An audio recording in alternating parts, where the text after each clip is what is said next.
by a bent line, by a straight line, by a crooked line. The Crooked Path, a podcast for modern cunning folk with Peter Pagan.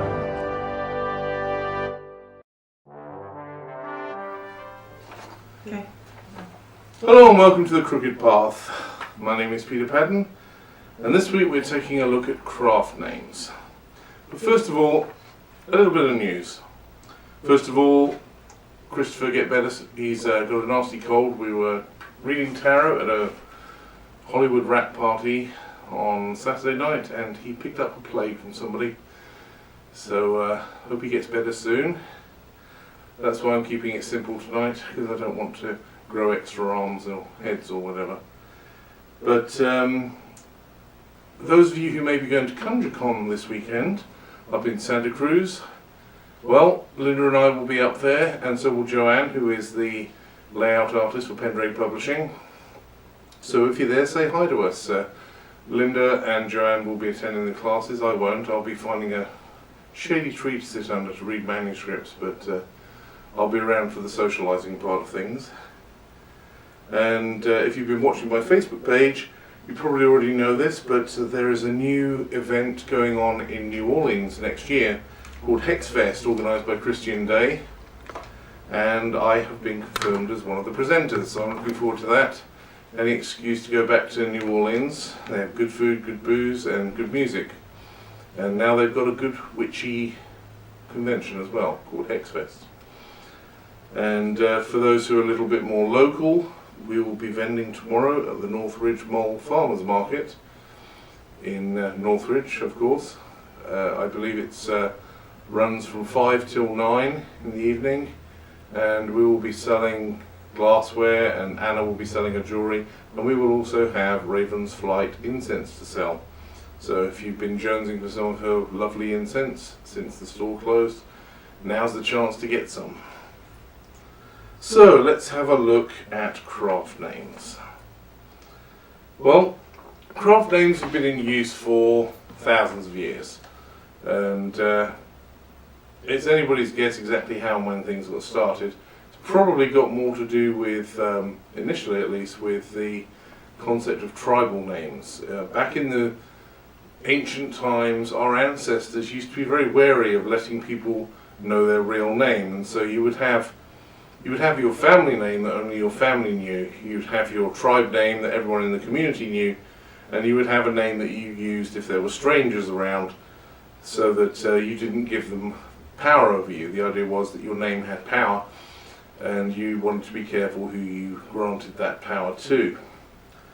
And this extended into magical practice. Initially, most of the names that have been recorded tend to crop up again and again, and one of two things is happening when we look at this. In the cases of somebody like Taliesin, the primary bard of the Isle of Britain, there are at least 3 people historically who could claim the title Taliesin, and it is entirely likely that that's exactly what it is, a title. Taliesin means radiant brow, and it signifies somebody who is in touch with the gods and ancestors and has that poetic thing going on. Merlin is another example of this, where the chances are it was probably a title that was passed down. But there was also the habit of taking on the name of a famous predecessor. There are several Simon Maguses that have been written about through the ages. The original one was a rival for the apostles of Jesus back in biblical times. After Jesus was nailed up to the cross, the apostles found that there was this guy Simon Magus who was basically a rival contender for the role of Messiah, and he would do magic feats and levitate. He was basically what's the name of that guy? The guy from the really annoying one, Chris Angle. He was the Chris Angle of biblical times. He would levitate outside the walls of Jerusalem and stuff like that, and challenge the Paul and Peter and John and the others to contests of feats of magic, which they weren't very impressed by. But his name cropped up several times for a couple of hundred years after that, where people would try to assume his abilities by assuming his name. And there's a long, glorious history of this going on through the ages. It's difficult to say sometimes whether people are trying to sell books, because often the evidence of this is a book written by so and so, and the name that you use is the name of somebody famous, in the hopes that more people will buy your book.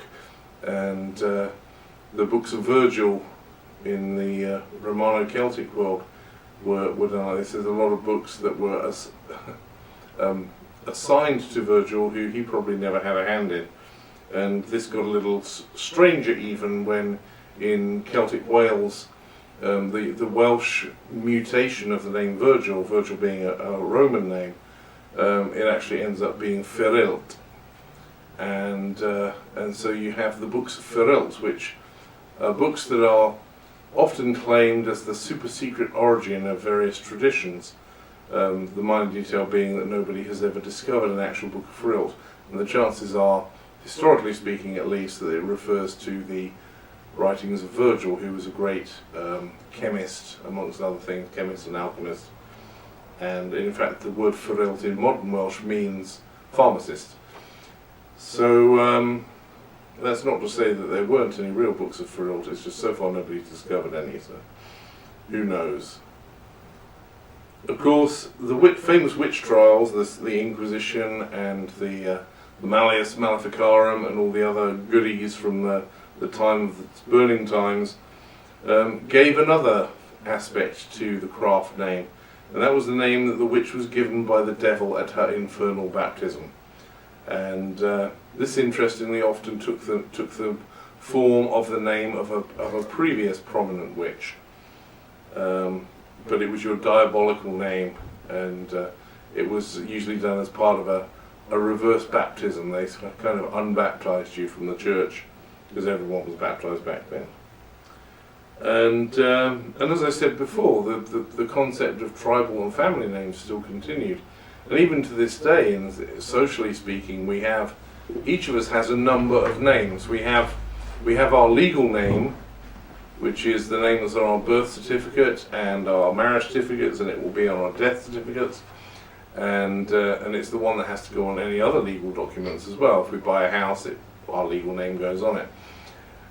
We have our common name or nickname, which is what our friends call us, and you often have another one that our family calls us, and some of us are lucky enough to pick up a nickname that our enemies call us, which is usually less fit for family consumption, and then we have our online pseudonyms. Your Facebook name, your Twitter name, your Google ID, and so on and so forth. So we hide behind a plethora of names, and in the modern pagan world, things are no different. Craft names are used in a variety of ways. First of all, you have your initiate names from the classic initiate traditions. Both Gardnerian and Alexandrian Wicca followed on from the Golden Dawn tradition of using mottos, and this was an interesting development from the Victorian era and slightly before the occult revival, where we had all these great secret societies like the Theosophists and the Illuminati and the Rosicrucians and the Freemasons, who originally started out as kind of a occult society but became more philanthropic as time went by, and they all had a common factor in that their members took on what they called mottos.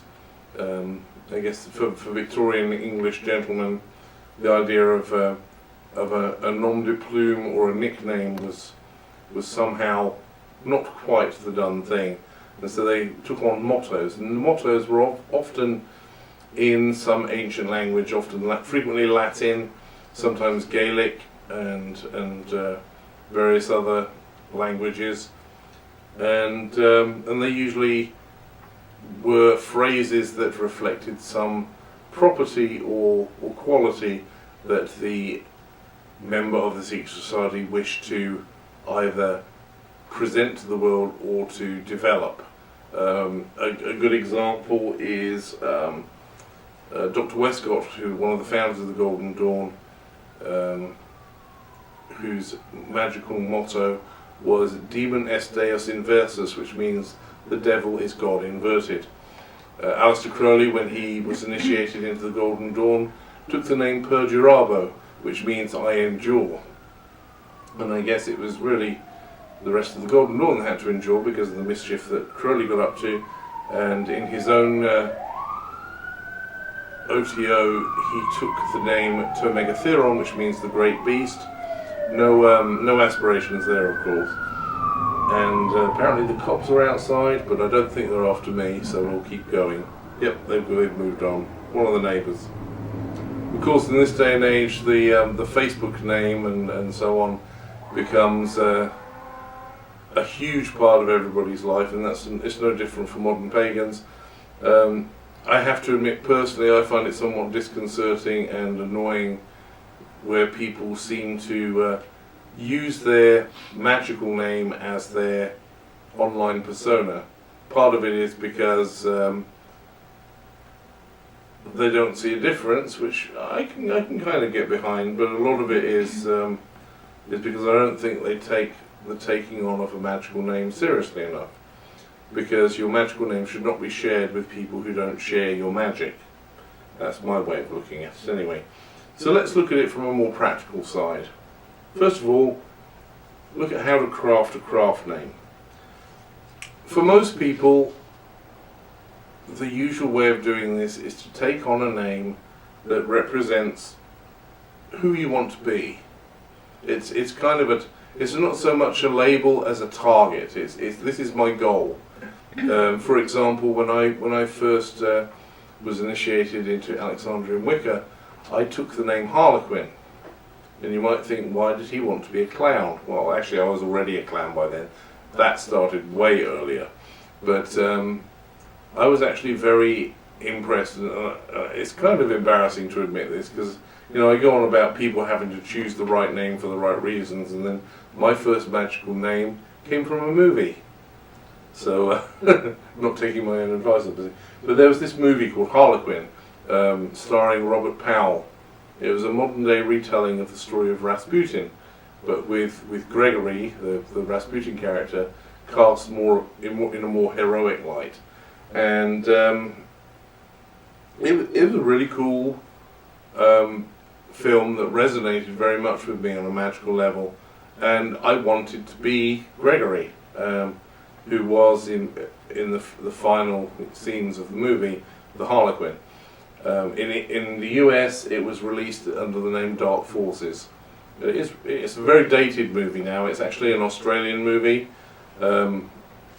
If you're lucky, you'll get it undubbed, but it was dubbed into American English at one point, which is terrible. But it's very dated, the big old 1970s cars and the 70s suits and what have you.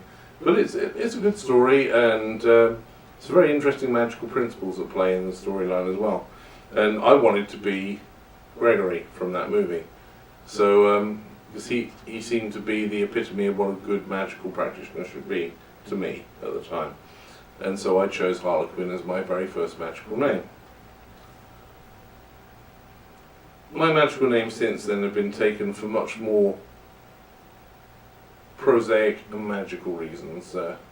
I've resisted the urge to call myself Dumbledore, mainly because I'm not a fictional character. But I have taken names from mythology, which is not unusual, especially in the Welsh Celtic arena. We have a lot of really nice Welsh names to choose from. But the one thing we don't do, at least I'm not going to stop you from doing it, but I hardly recommend that you don't, is using the name of a god as your magical name. And from the Welsh mysteries, the prime example of this is, why would anybody want to call themselves Rhiannon? Now, Rhiannon is a beautiful name, and Rhiannon is a beautiful lady and a beautiful goddess.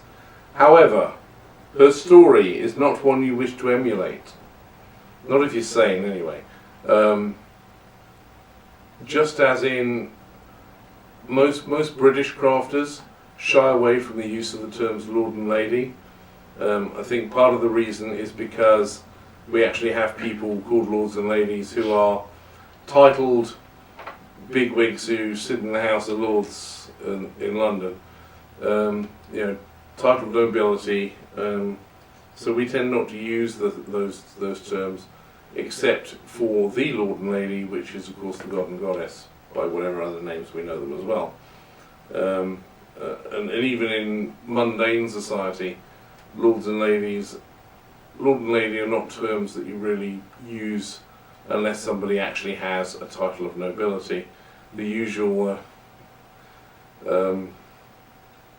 argument is that I work for a living, I don't want to put on airs and graces. It's a bit like in the army when you call a sergeant sir, and the first thing they'll say to you is, don't call me sir, I work for a living. And so don't use god names, don't use Lord and Lady. You will never find anyone in my tradition referring to themselves as Lord or Lady, not unless they want to whack up the side of the head with an oak stave, because we don't like that sort of thing. Not at all opinionated, of course. But beyond that, you can use names from mythology. There are plenty of folks, heroes and what have you, in the stories who are not technically deities, although with the Celts it can be hard to tell sometimes because they do sort of blur the line between god, demigod and hero. But there's plenty. I mean, for example, one of my old magical names was Maxen, after Maxen Uledig, who was more commonly known to the rest of the world as the Emperor Maximilian of the Roman Empire. And he travelled to Wales because he had a dream of a beautiful woman who he'd fallen in love with in his dream. And he travelled all the way to Wales and found her and married her. And it kind of reminds me of my travelling to America and finding and falling in love with and marrying my lovely wife, who's sitting there poking her tongue out at me at the moment.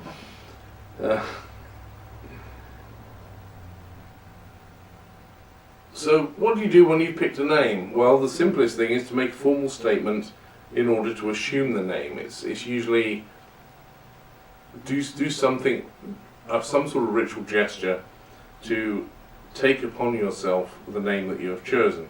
Now this can happen as part of an initiation rite.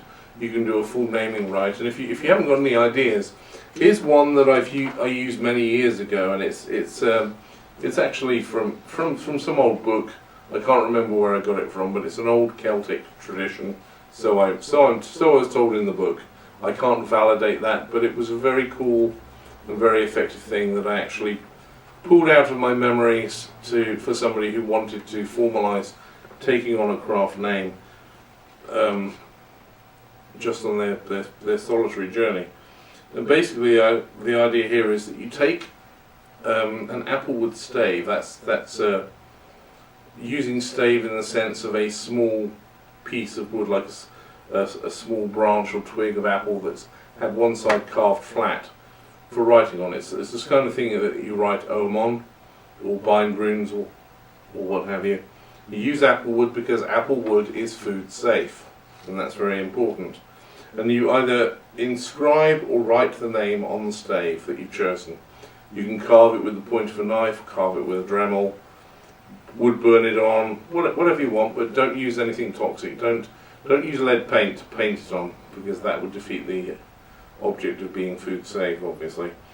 And then what you do is in your sacred space, once you've raised your circle space or whatever you do, with your knife you scrape shavings from the apple wood.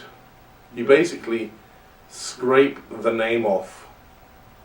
So if you've wood burned it in, you would scrape with a knife until you'd scrape shavings off, and all of the wood burning had gone into a glass of mead, and then you stir it with the stick, and then you drink it, thereby taking the name into yourself. And you, incidentally, pick a nice mead, because one should never be subjected to cheap and nasty mead. And if you can only find cheap and nasty mead, then put it at the back of your drinks cabinet and come back 10 years later. You'll find it has vastly improved. So when it comes to names, craft names, there are actually 3 levels for the modern crafter, which is probably entirely appropriate.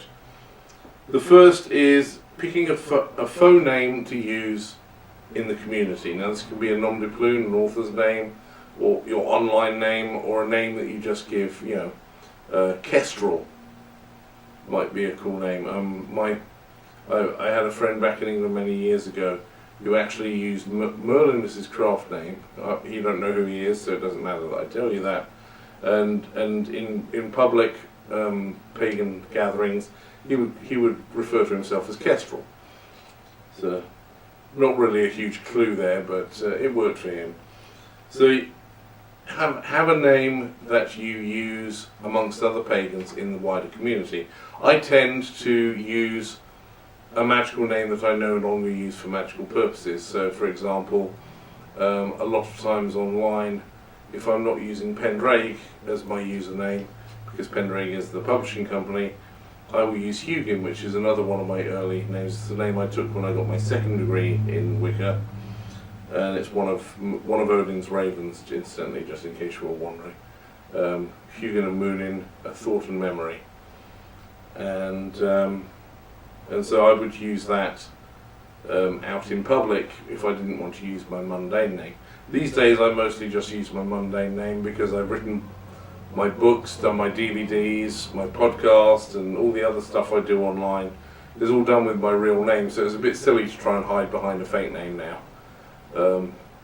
I sometimes wish I'd thought of using a nom de plume back in the early days, because I would have really liked to have been Peter Pagan.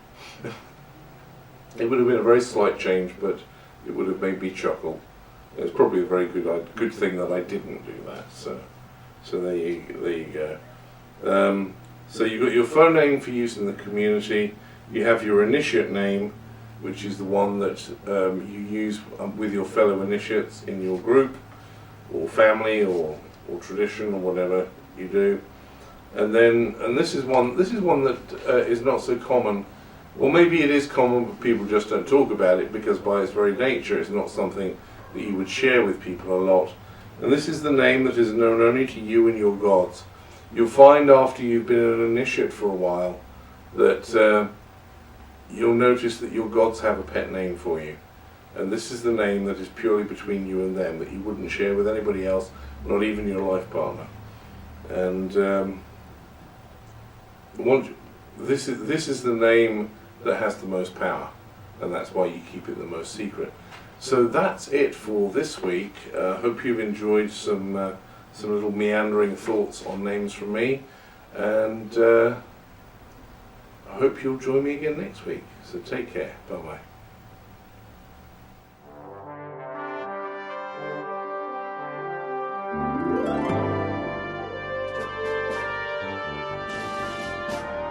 By a bent line, by a straight line, by a crooked line. The Crooked Path, a podcast for modern cunning folk with Peter